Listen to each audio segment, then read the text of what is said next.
Sir, I thank you for your time. An absolute pleasure. Good evening. Let's begin by tracking back a little bit. In 2014, you amassed yourself some 4.5% of the national vote. In 2019, you amassed yourself some 2.5% of the national vote. Is that a worrying trend for the IFP? Of course, it's a worrying trend. No party wants to have an electoral decline, but at the same time, we must view these elections in the context in which we come from. 2016 saw the IFP actually increase its share of the vote in the local government local elections. We went into those elections governing 2 municipalities. We had won a few, of course, in that term in by-elections, but we are now in government in 13 of those municipalities, and in by-elections we're winning. So the indication is that we've managed to arrest the electoral decline. I'm going to butt in there, sorry, but part of the inference here is the fact that the IFP is not growing nationally, but it is growing on local government elections, if you will, and only around the KZN area. Why are you still just strong there? I mean, vis-a-vis a party that just came in yesterday, the IFP. Well, look, every party has a base. Every party is strong somewhere and weak somewhere. No parties across the political landscape are strong everywhere. So that's one thing. Secondly, all politics is local. So if you're not going to manage to solidify your presence locally, then you've got no hope in hell of growing anywhere else. So we've got a national expansion program. As I speak to you now, the party will be having 2 events in Limpopo and Northwest just this coming weekend, addressed by Prince Buthelezi. In Mpumalanga as well, Free State, the Eastern Cape, Western Cape. The party has deployed its entire national leadership to go and galvanize support. And this is not something new. This is something that we have been come doing. on, let's admit this. You are the IFP. You're about to contest your 6th national election. You had all this time, 25 years, to go on a national expansion. Why is it only happening now? Are you not late to the party? No, we're not. Look, we've had a number of setbacks. We've had problems. We've had challenges, but we've managed to sort those out. We first had to solidify the base. But in the meantime, you had to watch the EFF eat your lunch, as it were. EFF has eaten no lunch of ours. Show me one by-election. Show me one by-election where they've beaten us. I'll show you a national election where they have done better. But officially, the EFF is the 3rd biggest party. I'm sure that must bother. We are not contesting these elections for the EFF. We're contesting these elections for South Africans. Okay. And so in the main, we are going to benchmark ourselves against the message we're presenting and whether it resonates with South Africans. And the fact that we are coming from a strong footing of electoral gains in 2016 is an indication of a party that is on the march and on the grow. Secondly, even if you want to speak about the EFF, they haven't even managed to win 1 municipality. So let's not try and venture down but these are 2 different elections. We are approaching a national election but where all the politics, EFF has entrenched itself as the 3rd biggest party. All politics is local.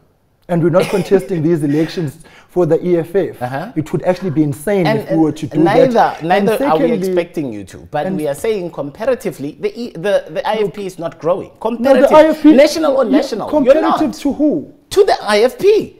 Nationally in 2014, yes, you did better we had than an you electoral decline. We have arrested the electoral decline. And what was the cause of that electoral decline? There's been a number of factors, amongst them ANC-sponsored Nadeco in 2006, ANC-sponsored NFP in 2011. Every time you have got a splinter party, you are bound to shed votes. Fair enough, but can we do this without necessarily looking at the ruling party? So let's look. We cannot look at them because they sponsored the NFP. You have problems of your own. We have presented chapter and verse evidence, not disputed, but that the ANC was behind the inception and creation of the NFP. We took it upon ourselves to deal with the NFP decisively, and we have wiped them off. So that's us solving our problem. Let's be honest about one thing here. You're talking about the problems that have been bestowed upon you, as you say, you allege, by the African National Congress. The problem here has been part of the fact that people still look at the IFP from an identity politics point of view. By the media. People still look at the IFP more as a Zulu That's what the media has perpetuated since 1977. I am from the Northwest. I have never been bothered by the IFP in my own province. Well, that's a shame, but we'll be bothering you soon. May you bother us some more, but this is part of the problem. But what I'm trying to say to you, and I hope you hear it very well, is that the IFP has never once identified itself as a Zulu party. Not in one document, not in one activity have we identified as a Zulu party. But you do well in Zulu regions. In 1977, just by the way, as a matter of history, so that you can put it in its context, the apartheid regime tried to force Prince Buthelezi not to recruit in non-Zulu areas. That's as far back as this myopic politics has been played. The bottom line is we are on a national expansion program. It's yielding fruits, it's yielding results. Where we have not arrived, we will arrive. We've got challenges of resources and manpower, but we are doing a lot with the little that we have. If we have more resources, we'll be able to get to more areas. We are internally looking at our own shortcomings and our own challenges. And what are they? Well, amongst other things, we did have the problem of factions in the IFP. We have resolved those issues and been able to build unity amongst the membership and the comrades and the supporters so that we can be able to focus on the bigger picture, the growth of the party. What about the supporters that you lost to the NFP? They are all back. Are they coming back? They are coming Because back. the NFP is still contesting these elections, and they're saying that they're going to do better. Everybody says they will do better. So do you, quite frankly. But we will. All right. When we've got evidence to prove it. We're not saying this in a vacuum. Okay. We're coming off from a weak footing in previous elections. We had next to 0 municipalities. We're governing 13 municipalities now. In the city of Johannesburg, we are part of the cooperation agreement with the Democratic Alliance. So compare the IFP of yesterday and the IFP of now. It's a party which has done relatively well to pick itself up from the ground. You look at the fact that in by-elections we are not winning, we are making significant growth. We're even winning by-elections Say from something the that I can hold you ANC. accountable to. What do you expect? How well do you expect to do come May? What do you expect? I expect that the IFP will do better than 2014. All right, that's better than 2.4%. Much better. All right, much better is what, a percentage, 2 percentage points? I'm not going to preempt the electorate. Okay, cool. What's the value proposition of the IFP as we go into the May elections? Because personally, I would like to get to know your politics so I can discriminate, on the IFP based on your politics. But right now, I don't think I have enough to discriminate upon. Well, there's not very much you want to discriminate about, because our politics resonates generally. All right, try me. I'm your electorate. We are a party committed to what is constitutionally entrenched in this country. And of course, most people don't like that because there's the politics of populism and the niceties of telling people what they want to or not what they need to hear. Okay. The realities before us is that we need to regroup as a country, fix our economy, which is not growing anything beyond 0.7%. We've got a challenge of high unemployment, which stands at 27.5%, and corruption and so on. So having looked at all those things, we have presented a very comprehensive, pragmatic manifesto of intervention in what needs to happen. Local economic development is a key feature with focus on triple Ps. And a particular focus for state-owned entities, public-private partnerships, because we believe that the state is not a job creator and therefore it needs to create an environment conducive for business. Our focus in that regard is water, electricity, roads, and so on. Okay, let's get to the economy. The economy has been stubborn, and clearly by the flat growth that we're experiencing, the ANC don't have a magic silver bullet or a magic wand either. Well, what would you do differently? Of a regressive growth economy. Do differently? What we would do differently is to prioritize the strengths of our communities in terms of economic activity. So the issue of local economic development, special economic zones, is a key feature, because then you begin to beneficiate around those strengths and build up the necessary skills and expertise in those areas. So if Area X is an agricultural area, your TVET colleges, or whatever colleges you build in those areas, must be able to create the skills necessary for those job requirements. This is a long-term plan, and it's not exactly going to boost the economy, as if you will. We need a defibrillator, that clear machine. That's what the economy needs. There's going to be no quick fix because the damage is so big. Secondly, we are coming from a situation whereby We've been shedding jobs. We're coming from 9 wasted years. So even from a perception point of view... You speak about the 9 wasted years. Yes, they were the 9 wasted years of an ANC president who comes from KZN. Surely that was an opportunity for the IFP to take back the province. To what end does that have to do with anything where he came from? He was not implementing KZN policies. No, but he was very popular within his own province. He was implementing... And the IFP is strong in that province. ANC policies. Mkhuleko, come on. Be fair. Okay, let me that was an opportunity for the IFP. Fine.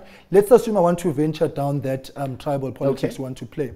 Who governs Inkatha municipality? It's not necessarily tribal, it's provincial. That's what I'm looking at. Look, and he could have been a tournament coming from KZN. You're dealing with a Zuma who had T-shirts which said 100% Zulu boy. Yeah. We've never played that politics. Yeah. But my question is to you, who governs Inkatha municipality now when he was president? Of course it's the IFP.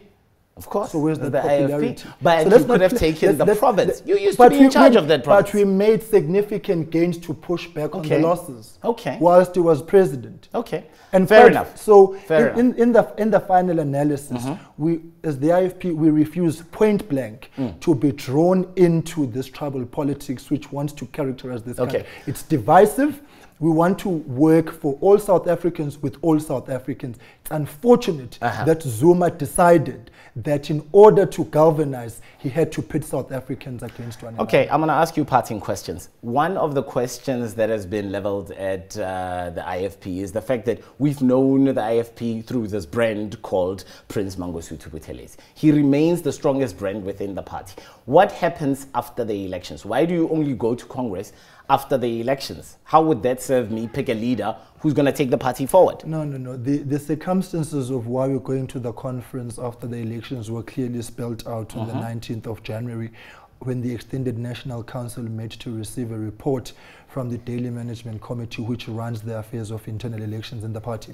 So having said that, we had in fact wanted conference last year, but it emerged that there were bogus branches, and therefore we did not want to convene a conference whose integrity would be questionable and have ourselves ending up in court. So we had to autocorrect. We've done a thorough audit of all those branches. The Extended National Council has received the full report and has satisfied itself that the party is ready for conference. But this puts me in a predicament, because I'm essentially voting for a man who is not going to be there. No, you're voting for the IFP. In South Africa, but with Brand Buthelezi as the face there. Because he's the current leader. What happens let me make a wild example. I've got all the respect for President Ramaphosa. If he drops dead now, what happens? The ANC carries on. No, exactly. So Prince Buthelezi steps down, the IFP carries on. But the problem is that we've been speaking about Prince Mangosuthu Buthelezi stepping down, and he has not yet.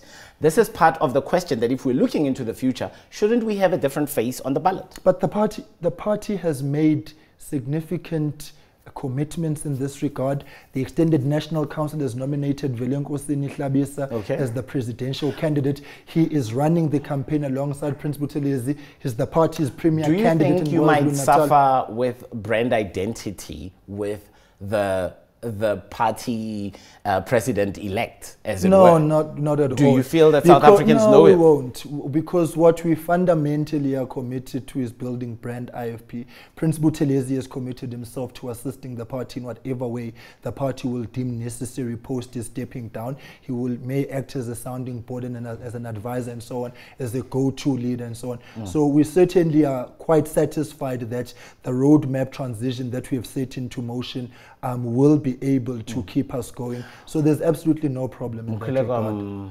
I'm biting time here. So what role do you see yourself playing within the IFP, considering how much of a brand you've become within the party? I consider myself a child of the IFP. Most children relate to you too. There's a lot of young people in South Africa who look at Parliament and they relate to you. Then that's appreciated if the contribution that one is making. I hope it's not missed by the IFP here. Well, I doubt it would. An entire youth demographic. I doubt it would have been missed if the party was bold enough to appoint me as national spokesperson whilst I was still chairing the IFP Youth Brigade. So I'm pretty satisfied in the responsibilities that the party has given me, and I offer my full support to the leadership that will be elected. And I'm certain that our most pressing issue right now is the IFP, at whatever level of leadership that we are, is to go back to the branches and make sure that they're strong, ready and functional for the elections and for the future. So whether one is in a position or not, we must subject ourselves to making sure that the party is functional. Mkhuleko? I wish you all the best, my friend, been an ahead of the absolute pleasure. election Thank as you you very hit the much. road. Sure. And safe travels. Thank you very much. Thank and you very Godspeed. much. Thank you very much. Thanks to the IFP spokesperson, Mkhuleko Hlengwa there.